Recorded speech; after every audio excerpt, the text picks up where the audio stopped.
Caio, essa discussão toda indica que ao fim do teto de gastos a gente precisa pensar um outro mecanismo para controle das contas públicas ou ainda é possível salvar o teto? Olha, o teto de gastos, ele vem porque durante muitas décadas nós gastamos muito além da inflação, muito além do que a gente arrecadava. Então foi importante em determinado momento dar uma desacelerada. Veja que o teto não obriga a cortar gastos, ele obriga a desacelerar. Agora, se tem alguns gastos que crescem muito rapidamente, nós temos que discutir se esses gastos são pertinentes ou não.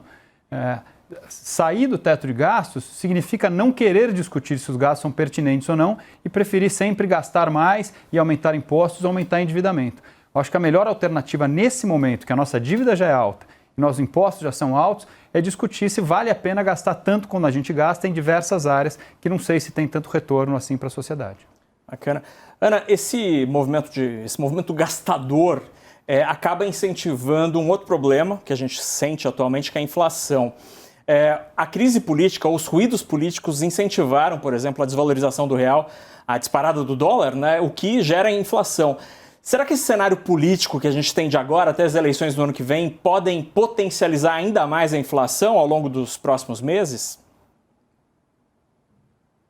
Bom, falando em riscos, né, tá aí um risco, inclusive, bastante perverso, né, Naka, mas de fato ele está presente e vamos lembrar que todo esse processo inflacionário, ele vem sim de uma turbulência política, de uma insegurança ou barulhos, né, que a gente vive do ponto de vista político, mas está vinculado também ao primeiro fator, ou seja, a nossa fragilidade fiscal, ao nosso descontrole de gastos e, como o Caio falou, a essa dificuldade de enfrentarmos as escolhas em relação a onde gastar menos para poder gastar mais onde de fato precisa. Então, todo esse processo de deterioração, e isso se reflete na inflação, é justamente o fato de que nós temos essa dificuldade de resolver estruturalmente o nosso problema fiscal e, por outro lado, também toda a turbulência política que também acaba gerando uma dificuldade ainda maior nesse campo.